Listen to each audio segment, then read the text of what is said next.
Hey guys, it's Liam from Killer Inc. and today I'm going to be giving you a quick update about the EGO Switch. Created and designed by tattooist Bez, the Switch is a pen-style machine from EGO Rotary and the world's first to feature an inbuilt on-off switch.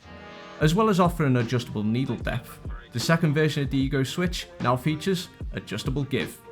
To adjust, use the included give adjustment tool and turn a dial inside the machine like so. Turn clockwise for a harder hit and anti-clockwise for a softer hit. The addition of adjustable give is the only update for the EGO Switch V2, so make sure to click on the link in the description below to watch our original Switch video review for an in-depth look at what this machine has to offer. So now that the EGO Switch has received an update, will you be picking it up for yourself? Let us know in the comments below, hit that like button, and don't forget to subscribe to our YouTube channel.